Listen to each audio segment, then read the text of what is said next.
한 주간 잘 지내셨습니까? 오늘은 서로 옆 사람에게 얼굴을 마주하면서 이렇게 인사합시다. 주님께서 우리의 평강이 되십니다. 시작. 주님께서 우리의 평강이 되십니다. 이렇게 대답하는 겁니다. 아멘. 주님 품에 맡겨드립시다. 시작. 아멘. 주님 품에 맡겨드립시다. 주님께서 여러분들의 모든 질고와 어려움들을 품에 안아주시기를 축복합니다. 오늘 건강한 신앙 네 번째, 우리가 첫째 주에 위기, 그 다음에 정직, 세 번째는 고통에 직면하는 거, 그리고 오늘 이어서 나눌 이야기는 신앙의 벽이라는 것들입니다. 신앙의 벽을 넘어서는 문제에 대해서 우리가 나누려고 합니다. 먼저 오늘 본문 두 개가 있는데 두 본문 다 공통점이 있어요. 첫 번째 본문은 선지자 엘리야의 이야기입니다. 엘리야 선지자는 우리가 너무 잘 알지요. 불의 선지자. 너무 멋있고 너무 강렬한 메시지로 늘 우리에게 은혜를 끼치던 그런 믿음의 사람입니다.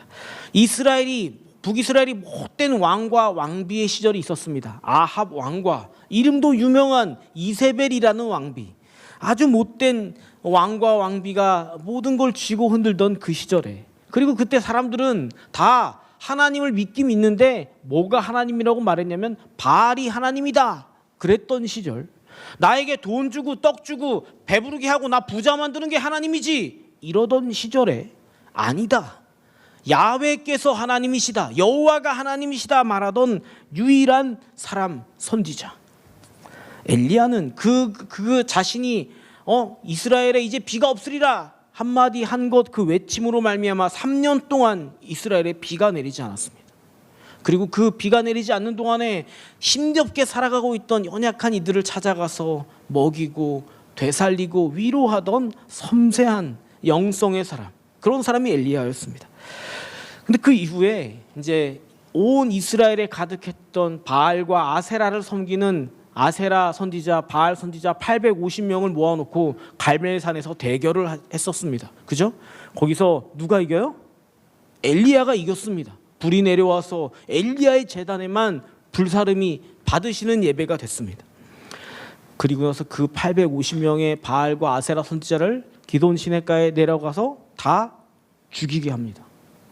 850명을 다 죽이고 승리를 거뒀으니까 야, 내가 이겼지, 승승장구할 것 같았는데, 그러고 나니까 자기의 선지자들 죽였다고 여왕 왕비 이세벨이 너 엘리야 너도 한번 죽어봐 그러면서 전국에 현상수배를 내렸습니다. 그래서 엘리야는, 오늘 본문에 나온 장면이 그 장면입니다. 엘리야는 이 형편을 보고, 이 상황을 보고 자기 생명을 구하기 위해서 도망치는 중입니다. 도망을 치는데 어디로 치냐면 북이스라엘이었으니까 남유다까지 도망을 쳐서, 남유다에서 제일 밑에 있는 도시가 어디냐면 브엘세바까지 도망가서 브엘세바에서도 만족을 못하고 거기서 유다 광야로 도망을 갑니다. 숨어들었습니다. 숨어서 하는 말이, 하나님 이제 됐지 않았습니까? 이제 충분하시지요. 하나님이 싫어하시는 그 바알과 아세라 선지자들 다 죽였으니까 이제 만족하시지요. 나 좀 데려가세요. 나 못 살겠습니다. 엘리야는 지금 어떤 벽에 턱 하고 부딪혀 있습니다. 오늘 우리가 나눈 두 번째 본문, 사도 베드로에게 예수님께서 하시는 말씀입니다. 여러분, 이 베드로는 이 사건 직전에 예수님께서 십자가에 달리실 때 십자가 앞에서 그만 예수님을 몇 번? 잘하셔. 3번이나 부인하는 사람입니다. 근데 3번이나 부인해놓고 예수님 뵐 면목이 없으니까 예수님이 베드로를 찾아오신 거예요. 그리고 하시는 말씀이, 베드로야, 네가 쥐고 네가 붙들고 있던 모든 것들을 내려놓고 이제는 남이 너에게 띠띠우고 남이 너를 이끄는 곳으로 따라다녀야 한다. 베드로는 자기 삶의 신앙의 벽을 만났던 겁니다. 그리고 거기서 다 내려놓을 수밖에 없었죠. 오늘 우리가 나눌 이야기는 이 벽 이야기입니다. 우리의 신앙이 깊어져 가기 위해서는 반드시 어떤 신앙의 벽을 만나고 그 벽을 넘어서야 한다는 이야기를 하려고 하는 거죠. 여러분, 우리 벽 이야기를 해야 될 것 같습니다. 성경에는 많은 사람들의 벽이 등장합니다. 성경의 위대한 신앙인들은 저마다 반드시 벽을 만났고 그 벽을 통해서 하나님께 자기를 온전히 내어 맡기는 하나님의 사람들이 되는 겁니다. 여러분, 이를테면 아브라함이라는 사람 아세요? 교회 다니시는 분들은 아실 텐데 아브라함 아시죠? 아브라함이 75살에 잘 살고 있던 자기 고향 우르라고 하는 곳에서 여행을 떠나기 시작합니다. 그 도시에서 우르라는 도시에서 아브라함의 아빠 데라라는 사람은 이를테면 그 우상을 조각해서 만들던 사람이었습니다. 그거는 곧 그 우상 숭배하던 어떤 종교 지도자를 의미하는 말입니다. 고고학자들에 의하면 우르라는 도시, 고대의 우르라는 도시는 달의 신 난나라고 하는 달의 여신을 숭배하던 도시였습니다. 그러니까 자기는 그 도시에 있었으면 우상을 섬기는 우상의 제사장 아버지 밑에서 나름 괜찮게 잘 살고 있었을 텐데 잘 살고 있던 도시를 떠나서 광야를 걸어야 하는 겁니다. 여러분, 그렇다는 것은 아브라함에게 어떤 신앙의 벽을 마주하는 일이었겠죠. 여러분, 우리가 모세라는 사람도 잘 압니다. 모세는 애굽의 왕자로 살았습니다. 내가 뭐 권력 승계자 1위 이런 건 아니어도 최고 권력자가 될 수는 없을지라도 어느 정도 왕자라면 삶은 보장된 거 아닙니까? 어느 정도 입김은 있는 사람 아닙니까? 자기가 왕자로서 입김이 있으니까 자기 민족 히브리인들한테 잘해주려고 애정이 있었습니다. 나는 이 자리를 이용해서 히브리인들한테 잘하면 되지, 그리 생각했던 사람입니다. 그런데 어느 날 잘못 그 마음을 표현하여 그만 히브리인들을 학대하는 애굽 사람을 때려 죽이고 도망을 칩니다. 미디안 광야를 40년간 도망자로 살아야 했습니다. 이를테면 이 사건은 모세에게는 커다란 신앙의 벽이었죠. 다윗도 그랬습니다. 여러분, 들에서 양이나 치던 이 소년이 어느 날 저 이방의 거인 장군 골리앗이 하나님을 조롱하는 걸 듣더니 분노에 차올랐습니다. 그리고 그 늑대나 때려잡던 그 물맷돌로 골리앗에게 쏴서 골리앗을 물리칩니다. 그러면 잘된 거 아니냐? 잘된 건 줄 알았는데 그 사건은 다윗을 도리어 도망자로, 사울의 시기를 받아서 계속해서 도망다니는 사람으로 만들어버렸습니다. 이 사건도 다윗에게는 어떤 신앙의 벽이었죠. 성경의 인물들은 그런 벽을 통해서 하나님의 세계를 맛보고 하나님과 동행하게 되는 사람들이 있고, 그 벽 앞에서 좌절하고 포기하고 돌아가 버리는 가롯 사람 유다와 같은 슬픈 결말로 끝나는 이들도 있습니다. 우리가 첫 주에 나눴던 위기라는 거, 그리고 그 이후에 우리 안을 돌아봐야 하는 내적인 정직함이라는 거, 그리고 그 이후에 이어지는 고통의 문제에 우리가 직면하게 되는 이 이야기, 그 모두를 싹 받아들이는 이 일련의 과정이 우리의 전체가 다 신앙의 어떤 벽이라고 할 수 있겠죠. 그 벽이, 벽 앞에 선 우리에게 말을 거는 겁니다. 야, 아무개 집사야, 아무개 권사야, 아무개 목사야, 너 이래도 예수님 믿을 거야? 이렇게 됐는데도 예수님 믿을 거야? 예수님 보이지 않는데도, 예수님이 없는데도, 하나님을 도저히 믿을 수 없는 상황을 우리 앞에 딱 두고 하나님이 없는 것처럼 싹 가려서 숨겨놓고서 우리에게 도전하며 묻습니다. 너 이래도 예수 믿을 거야? 이런 신앙의 장벽을 이해하지 못한 이들은 건강하게 흔들림 없이 깊이 뿌리내는 성숙한 신앙인이 되기는 어렵습니다. 신앙의 벽이란 대부분 그 당하고 있는 자신에게는 세상이 거꾸로 홀딱 뒤집혀, 버선짝처럼 홀딱 뒤집히는 것 같은 그런 종류의 경험입니다. 와, 내가 이런 일을 다 당하네. 세상에, 내가 믿었던 그 인간한테 뒤통수를 맞아도 제대로 맞았지. 이런 일입니다. 그리고 대부분 그 벽이라는 것은 단번에 일회성으로 끝나는 경우는 거의 없습니다. 우리가 하나님께 가까이 다가가면 다가갈수록 그 모든 관문처럼 그때마다 우리는 어떤 벽에 턱 부딪히는 거죠. 아브라함이 75세 때 너의 자손이 밤하늘의 별처럼 많으리라 그 약속을 받았지만, 아브라함은 그 이후로 몇 년을 기다려요? 진짜 아들을 얻을 때까지 몇 년 기다립니까? 25년을 기다려야 했습니다. 그리고 그 사이에 그만 이스마엘을 낳는 거죠. 오늘 보면 엘리야도 그렇습니다. 엘리야는 하나님의 선지자로 하나님만을 붙들고 지금까지 살았던 사람인데, 방금까지 그 믿음 하나로 갈멜산에서 850명을 죽이고 오는 길인데, 그는 지금 뭐 하고 있습니까? 깊은 두려움 속에 부들부들 떨면서 하나님 차라리 저를 데려가 주세요. 그러고 있습니다. 신앙의 벽이라는 것은 우리가 매 순간 결단하고 겪어내고 통과해야 할 관문이지, 자동적으로 가만히 있으면 나 좀 나잡아줍소 이러면서 지나갈 수는 없는 일이 된다는 거죠.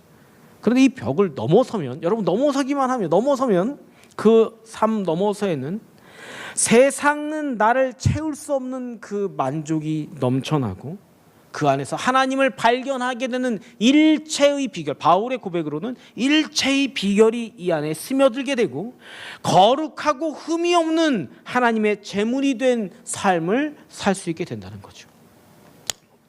신앙의 벽 앞에 서 있는 사람들의 증상이 있습니다. 어떤 우리 안에 이런 감정이 들고 이런 느낌이 들고 이런 기도가 터져 나온다. 그 사람은 지금 신앙의 벽 앞에 있는 사람입니다. 어떤 거냐?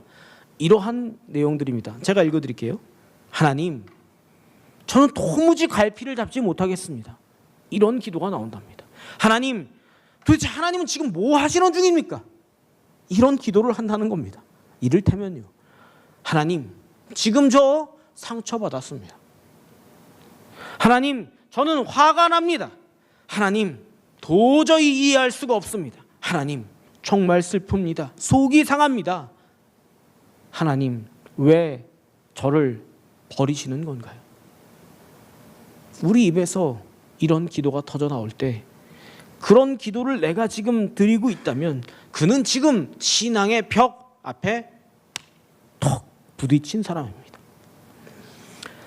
이건 신앙의 벽이라는 것은 제가 만들어낸 말은 아닙니다. 이거 오랫동안 많은 사람들이, 신앙인들이 이것들을 경험하고 있었습니다. 중세시대에 한 1500년경, 1500한 한 20년경에 살았던 사람 중에 성 요한, 사도 요한 말고 성 요한이란 그 가톨릭, 그때는 가톨릭밖에 없었으니까 가톨릭에서 성인으로 추앙받았던 사람이 있습니다. 그 일명 십자가의 요한이라고 하면 될 겁니다. 근데 그 양반이 책을 썼는데 영혼의 어두운 밤이라는 책을 썼어요. 그게 굉장히 고전입니다. 그리고 지금도 많은 저자들이 이 책의 내용을 흉내를 내서 많이 씁니다. 굉장히 고전이죠. 이 책은 신앙인의 내적인 여정을 잘 섬세하게 기술한 책입니다. 그래서 이 내적인 신앙의 내적인 성장을 갈망하는 사람들은 이 고전을 읽기를 저는 추천합니다. 거기에 나오는 구절 중에 몇 개를 제가 읽어드릴게요. 신앙인이 초보적인 수준에서 완숙한 상태로 성숙하려면 그 사람은 반드시 어두운 밤을 겪어야 한다. 이 어두운 밤이라는 게 이를테면 오늘 우리가 말하는 신앙인의 벽, 이런 거겠죠. 여러분, 성 요한은, 십자가의 요한은 인간이 어두운 밤을 겪게 되는 것이 지극히 정상적인 신앙의 여정이라고 보고 있습니다. 성 요한은 그 어두운 밤의 실체를 이렇게 알 수 있다고 말합니다. 읽어드릴게요. 그 순간은 하나님의 임재를 느낄 수가 없고 어둡고 답답하고 피곤하고 실패의 감정이 나를 지배하고 하나님의 하실 일을 도저히 알 수가 없고 삶의 열매도 전혀 없는 것처럼 보인다. 벽에 부딪힌 겁니다. 그리고 성 요한은 이러한 일이 왜 생기느냐, 어떤 의미가 있느냐를 나중에 이렇게 말합니다. 우리 삶에서 우리의 애정과 열정을 제거해버리고 하나님께로 재정비하는 과정이라고 정의하는 겁니다. 이게 무슨 말일까요? 이게 무슨 말이냐면, 우리는 우리가 주도권을 쥐고 내가 원하는 것을 얻고 이루고 추구하던 그 삶이 완전히 실패라는 것을 인정하게 만드는 시간이라는 겁니다. 나는 내가 쥐고 있으면 다 될 줄 알고 내가 붙들고 구하고 얻어내는 게 능력이라고 생각하고 그게 믿음이라고 생각하고 나는 이렇게 막 달려가면서 살고 있는데 어느 날 신앙의 벽에 턱 부딪혀서 이 모든 게 다 부질없는 헛것인 줄 알게 되면, 내가 계획했던 것들이 다 무너져서 다 허물어져서 너무나 당연하게 나를 붙드는 게 아니라 하나님만을 붙들 수밖에 없게 되는 것, 그것이 이 신앙의 벽의 목적이라는 거죠. 찬양 광야를 지나며 중에 이런 가사가 있어요. 내 차가 산산이 깨지고 높아지려 했던 내 꿈들도 주님 앞에 내려놓고 오직 주님 뜻만 이루어지기를, 나를 통해 주님만 드러나시기를.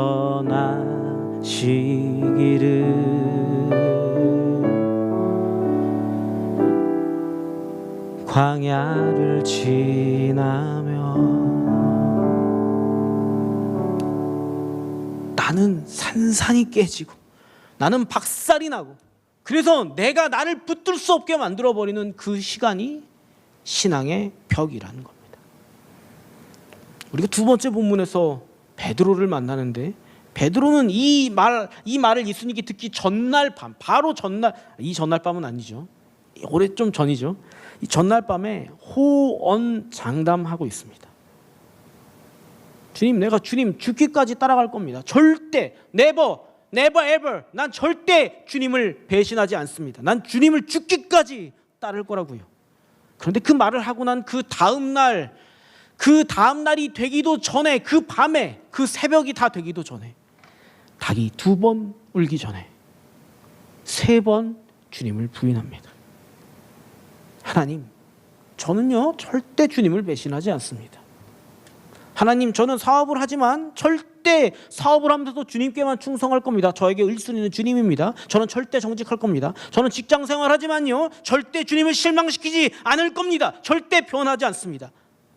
하나님, 제 꿈은요 하나님의 교회와 하나님의 뜰이 풍성하고 아름답게 되는 겁니다. 저는 절대 이 절대가 허무해지고 온데간데 없어지고, 내가 주님께 드렸던 꿈, 소망, 기도, 그 모든 것들이 지푸라기처럼 불에 살라서 흔적도 없어지는 그 순간이 신앙의 벽입니다. 신앙이 성숙하여진다는 건 이런 뜻이죠. 거기서 우리는 발견합니다. 내가 드렸던 기도가, 내 말이, 내 신앙과 내 결단이 너무너무 허무맹랑한 말이었구나, 그게 헛소리였구나, 그런 줄 알게 되는 그 순간, 그게 우리가 만나는, 우리의 신앙이 자라가는 신앙인의 벽이라는 겁니다. 은혜 받을 때는 뭐 별소리 다 합니다. 제가 목사님, 제가 주님, 목사님 기도해 주셔가지고 사업도 잘 되고 너무 은혜로워요 목사님, 이렇게 하면서 와셔가지고, 제가 목사님 교회를 예배당을 지을 때 헌금 어떻게 하고 우리 목사님 필요하신 거 다 하고 마음대로 목회하실 수 있게 할게. 제가 아멘, 감사합니다. 그리고 속으로 웃는 거죠. 이분이 아직 신앙의 벽을 못 만나셔서 아직도. 거기서 우리는 기억합니다. 거기서 나는 주님 앞에 얼마나 뻥쟁이였는지, 뻥 까고 있네, 그러고 있는지, 내 기도는 거기서 얼마나 하찮은 것들이었는지, 거기서 신앙의 벽 앞에서 울부짖으며 알게 되는 겁니다. 여러분, 이 벽을 어떻게 돌파할 수 있을까요? 답은 여러분들이 더 잘 알고 있습니다. 아니, 내 노력이 물거품이 되고 내 의지나 내 결심이, 내 기가 막힌 수고들이 다 헛것이 되는 이 순간에 뭐가 더 힘을 발휘하겠습니까? 이 벽은 뭘로만 넘을 수 있습니까? 오직 하나님의 은혜로만 가능한 겁니다. 하나님만이 이 벽 너머로 우리를 이끄실 수 있습니다. 내가 아니라요. 여러분, 가룟 유다와 사도 베드로의 차이점이 별반 없습니다. 예수님을 은삼십에 판 인간이나, 예수님이 그 전날 밤에 두고두고 얘기를 하셨는데도 새벽이 지나기 전에 나 예수 모른다, 아니 모를 뿐만 아닙니다, 예수님을 저주하여 이르되, 예수님 뭐야, 예수가 뭐야, 도대체 뭐야, 나 그런 삐리리 몰라. 별반 다를 거 없는 인간입니다. 그런데 베드로는 주님의 은혜만을 구하며 그저 엎드려만 있는 겁니다. 코가 쑥 빠진 채로 바닷가에서 그물질하면서, 주님, 이런 나라도, 주님, 이런 바보 같은 나라도 받아주실 건가요? 하나님의 은혜만이 우리를 이 벽 너머로 이끌 수 있다는 겁니다. 여러분, 근데 이 벽 너머에는 뭐가 있는지 궁금한 겁니다. 이 벽을 넘어서면, 우리의 이 고생과 어려움이라는 이 관문들을 잘 넘어서면 우리에게 뭐가 있을까요? 그게 궁금한 겁니다. 저만 궁금합니까? 다들 안 궁금한 눈이시네요. 궁금하죠. 그 너머에 이런 게 있습니다. 첫 번째, 깊은 수준의 깨어짐이 있습니다. 우리는 여러분 신앙인으로 살면서 이상한 아주 기형적인 신앙을 추구하는 경향이 있습니다. 그건 뭐냐면 신앙인이면서도 자꾸 자기가 심판자가 된다는 겁니다. 기독교의 신앙이란 뭐냐면 심판자의 자리에서 내려오는 것이 신앙입니다. 왜냐하면 그 심판자의 자리에 누가 계셔야 됩니까? 하나님이 계셔야 됩니다. 나는 그 하나님을 믿는 겁니다. 하나님을 믿는다는 것은 내가 그 자리 차지하겠다는 뜻이 아니라 하나님께서 무엇을 하시든지 난 그분을 믿는다, 그런 뜻입니다. 그런데 신앙인들은 자꾸만 자기가 심판하는 자리에 올라가서 하나님이 되려고 합니다. 자기가 남의 신앙을 판결합니다. 심지어 자기가 자기 자신의 신앙을 정죄하기도 합니다. 그 둘 다 지독한 교만함입니다. 예수님이 산상수훈 8복에서 첫 번째로 우리에게 가르쳐주신 복이 있습니다. 첫 번째 복이 뭐예요? 심령이 가난한 자는 복이 있나니 천국이 그들의 것이며. 심령이 가난하다는 말을 더 정확하게 헬라어 그대로 번역하면 뭐냐면 거지를 말하는 겁니다. 거지, beggar, 거지, 국어라는 사람 말입니다. 거지. 그런데 거지 주제에 옆에 있는 거지를 판단하고 앉아 계십니다. 야, 너는 왜 이렇게 더럽고 냄새가 나냐? 네 냄새 때문에 못 살겠다. 야, 너는 왜 그 모양 그 꼴이야? 네가 그 모양이니까 너 나 거진 거야. 내가 너보다 조금 더 동전 2개가 더 많다. 내가 부자지, 봤지? 왜 이러는 걸까요? 왜 이러는 걸까요? 지가 거지인 줄 몰라서 그러는 겁니다.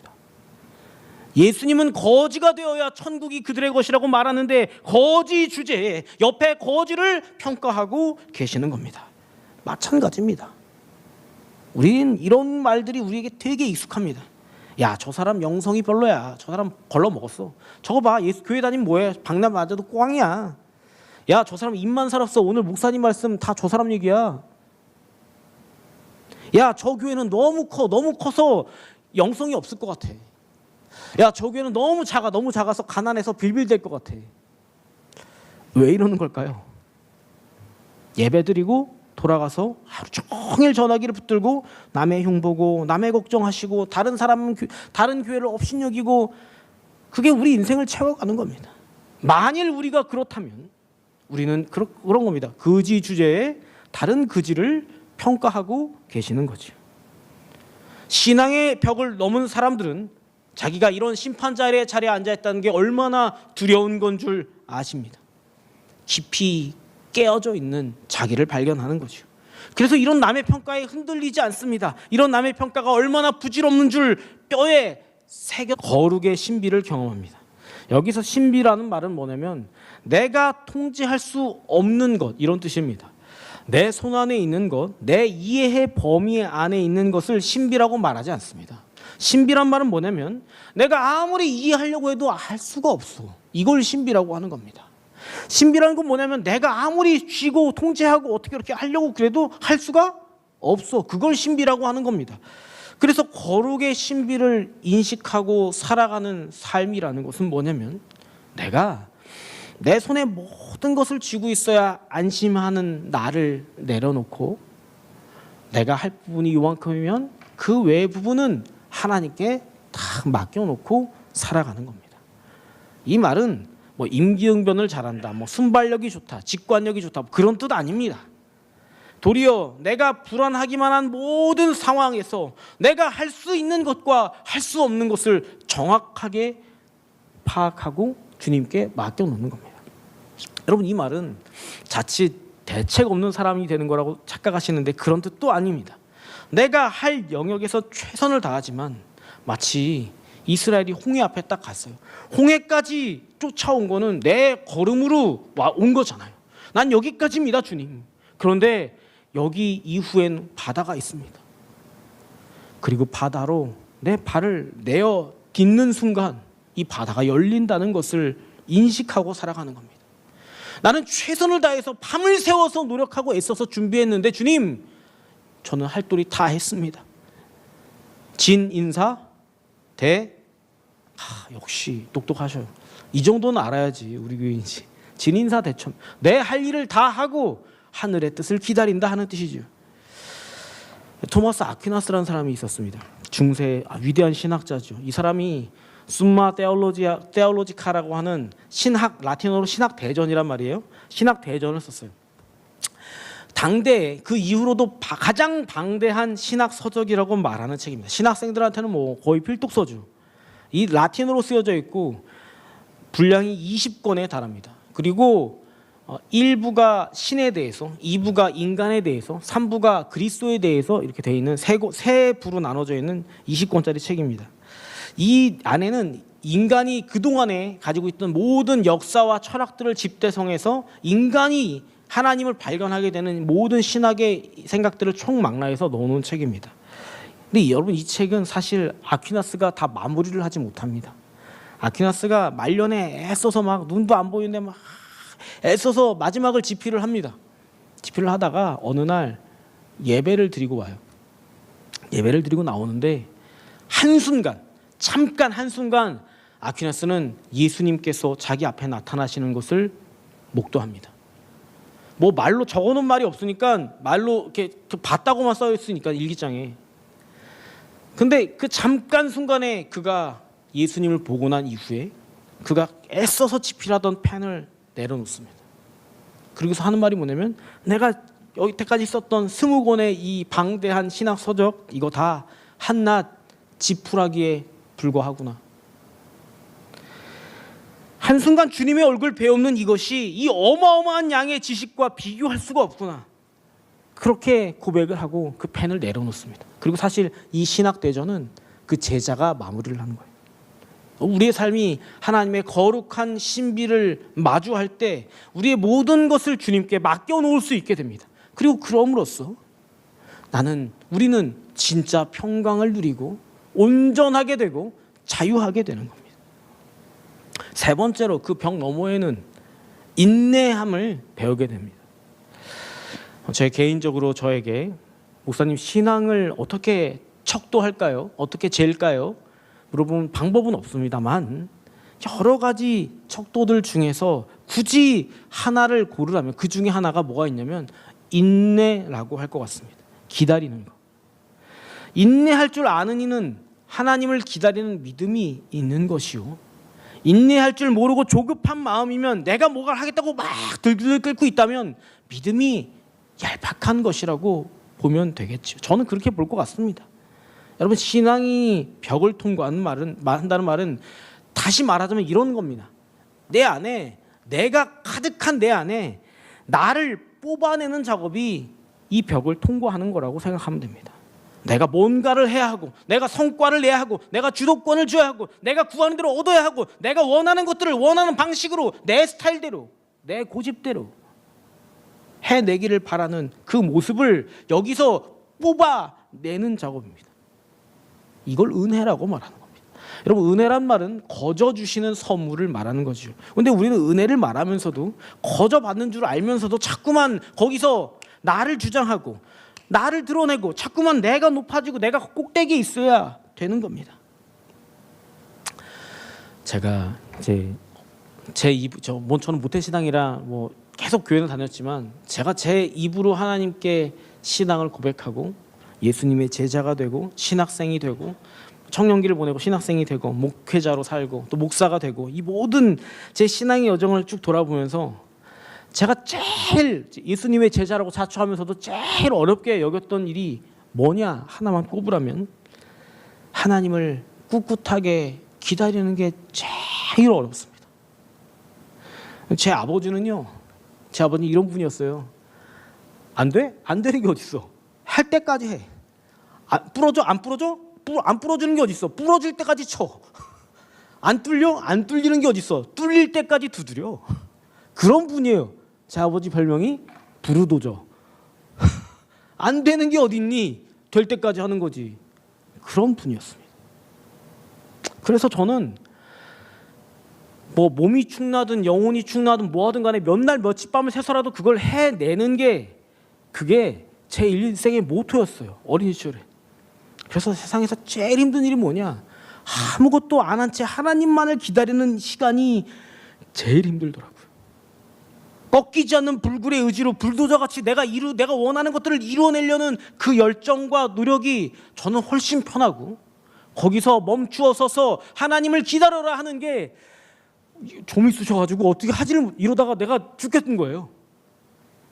그런데 여러분, 하나님은 그런 저를 잠잠히 지켜보시면서 그럴 때마다 저를 신앙의 벽 앞에 세우셨습니다. 거기서 기다려야 한다. 나와 함께 가야 한다. 너 혼자 가면 누군간 또 다치고, 누군간 또 넘어지고, 누군간 또 상처를 입겠구나. 그렇게 저를 변화시켜 오셨습니다. 아브라함도 그 25년을 참지 못하고 하갈과 이스라엘을 통해서 기다리는 법을 배우는 겁니다. 모세도 미디안 광야의 목자로 떠돌아다니면서 40년을 기다려야 했습니다. 다윗도 골리앗 이후로 도망치면서 10수년간을 방랑하면서 기다려야 했습니다. 신앙의 사람들은 다 그럽니다. 심지어 예수님도 세 가지 시험 기억하시죠? 사탄은 찾아와서 예수님에게 단번에 유명해지는 법, 단번에 구원하는 법, 단번에 배불리는 법을 가르쳐 줍니다. 너 이렇게 할 수 있지 않느냐? 야, 이 돌들로 떡덩이 만들면 배고픈 애들 다 살리겠다. 야, 너 뛰어내리면 많은 사람들이 너를 보고 존경할 거 아니냐? 그런데 예수님은 사탄의 방법을 거절하고 하나님의 방법과 하나님의 시간을 기다리시는 거죠. 여러분, 기다림이야말로 신앙의 벽 건너편에 있는 겁니다. 그런가 하면 마지막으로 벽을 통과한 사람들은 마지막으로 어떤 일이 나타나냐? 세상과는 완전히 다른 구별된 존재가 됩니다. 여러분, 이 신앙의 벽을 통과한 사람은 세상 사람들하고 방향이 달라집니다. 그래서 완전히 다른 거, 그걸 구별됨이라고 하는데, 이 구별됨을 조금 더 어렵게 승화시키면 뭐냐면 하나님의 거룩함을 담고 살아가는 행위입니다. 고린도전서 7장 29절로 31절로 같이 한번 읽어볼까요? 사도 바울의 말입니다. 시작. 형제들아, 내가 이 말을 하노니 그 때가 단축하여진 고로 이후부터 안에 있는 자들은 없는 자같이 하며, 우는 자들은 울지 않는 자같이 하며, 기쁜 자들은 기쁘지 않은 자같이 하며, 매매하는 자들은 없는 자같이 하며, 세상 물건을 쓰는 자들은 다 쓰지 못하는 자같이 하라. 세상의 외형은 지나감이니라. 아멘.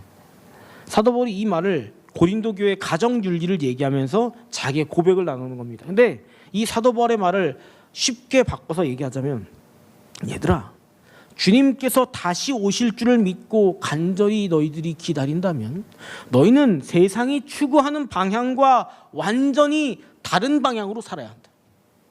왜냐하면 주님이 다시 오실 거니까. 너희는 이 땅에 미련을 두고 살아가는 존재가 아니니까. 그런 뜻입니다. 이것을 구별됨이라고 하고 거룩함이라고 하는 겁니다. 이렇게 사는 사람들을 세상은 이길 수가 없습니다. 세상의 지배와 논리를 완전히 벗어나게 됩니다. 사도 바울의 고백이 서신서에 자주 등장하는데, 바울이 가진 진짜 위대한 능력이 뭐냐면 바울은 세상에 소망을 두지 않았다는 겁니다. 그래서 도리어 세상이 바울을 두려워합니다. 여러분 아시죠? 바라는 것이 없는 사람이 그 세상에서 가장 무서운 사람입니다. 맞습니까? 동의합니까? 아무것도 세상에 바라는 바가 없으니까 이 사람을 어떤 식으로든 흔들 수가 없는 겁니다. 아니, 뭘로 흔들 거야? 원하는 게 없는데. 그것이 그리스도인의 거룩함, 그리스도인의 능력이어야 하는 거죠. 반면에 이런 세상에 못 박힌 채로 살아가는 불쌍한 그리스도인도 있습니다. 이를테면 이런 겁니다. 새로 산 나의 집 너무 소중해. 새로 뽑은 내 차 너무너무 중요해. 나의 관계 너무 중요해. 내 가족 소중해. 내 교회 중요해. 내 교회에서의 내 위치 너무 중요해. 나의 안락한 생활 너무너무 소중해. 나의 건강이 제일 중요해. 이 모든 것들을 너무 소중하게 붙들고 있으면 내가 이걸 소중히 여긴다는 것을 세상이 더 잘 압니다. 그리고 우는 사자와 같이 내가 붙들고 있는 이것을 물어 뜯고 씹고 뜯고 맛보고 즐기고 그리고 놓아주질 않는 겁니다. 그런 모습을 성경은 세상에 못 박혔다 그러는 겁니다. 내가 십자가에 못 박혀야 하는데 십자가에 못 박힌 게 아니라 세상에 못 박혀 있습니다. 여러분, 이 어떤 것들을 움켜쥐면 처음에는 즐길 수 있지만 나중에는 이걸 놓으면 포기할 수가 없는 겁니다. 내려놓을 수가 없는 겁니다. 못 박히는 거죠. 그리고 이 못 박힘의 끝에 반드시 이 질문이 따라옵니다. 네가 이런 거 좋아하니? 그래? 그래서 하나님보다 더 좋아하니? 여러분, 이런 세상에 못 박힌 삶과 전혀 다른 구별된 삶을 사셔야 합니다. 어떻게 하면 이렇게 살 수 있을까요? 뭐 해결책이 있는 건 아닙니다. 우리가 나눴듯이 이건 오직 하나님의 은혜로만 가능한 일이죠. 그런데 여러분이 살아가면서 신앙의 벽 앞에서 무너지지 않기 위한 작은 도움이 될 만한 질문들이 있습니다. 5가지를 제가 추려서 제가 좀 정돈을 한 것들입니다. 한번 같이 읽어볼까요? 시작. 나는 인생이 고난이라는 것을 기억하고 있는가? 2번째, 나는 어디서나 항상 내가 중요한 사람이어야 하는가? 3번째, 나의 인생은 나만을 위한 것이어야 하는가? 4번째, 나 자신에 대해서 장담하고 있지는 않은가? 5번째, 나는 언젠가 반드시 죽을 것이라는 것을 잊지는 않았는가? 이 5개를 그 벽 앞에서 스스로에게 질문해 보세요. 그러면 무언가 반드시 구멍난 데가 있을 겁니다. 도움이 될 겁니다. 이 5가지를 늘 품고 우리의 신앙의 벽 너머에 하나님을 바라보시면 이 벽들 너머에 있는 뿌리 깊은 신앙인의 삶으로 나아갈 수 있으실 겁니다. 사랑하는 은혜들 서부교회 성도 여러분, 오늘 우리가 나눈 이 이야기들은 이 과정을 겪어보지 못했다거나 혹은 이런 벽 앞에서 늘 회피하며 돌아가며 그렇게 지나온 분들에게는 어쩌면 좀 난해한 질문일 수도 있겠습니다. 그러나 여러분, 성경 속에 등장하는, 아니 성경만 아니라 모든 신앙을 온전하게 지켜온 신앙의 선배들은 저마다 자기가 가지고 있던 이 틀을 벗고 하나님의 사람들로 성숙하기 위해서 이 벽을 다 만났습니다. 그게 어떤 모양이든지 이 벽을 다 하나님을 힘입어 넘어섰던 사람들이죠. 하나님께서 함께 하시는 겁니다. 그러니 여러분, 담대하십시오. 여러분들께서 이 벽 앞에서 주저하고 울고 넘어져 있을 때 하나님께서 여러분들에게 찾아가셔서 여러분들을 일으켜 세우실 겁니다. 거기서 우리를 세우시고 우리를 붙들어 주시고 우리 자신을 버리고 나아가는 한 우리를 그 너머로 인도하실 겁니다. 내가 여기서 깨어져야 합니다. 내가 여기서 산산이 부서져야 합니다. 다시는 나를 의지하지 않는 진짜 신앙인이 되셔야 합니다. 하나님께서 함께 하시며 그분의 능력으로만 세상을 이길 수 있는 그런 그리스도인들이 되시기를 우리 주님의 이름으로 축복합니다.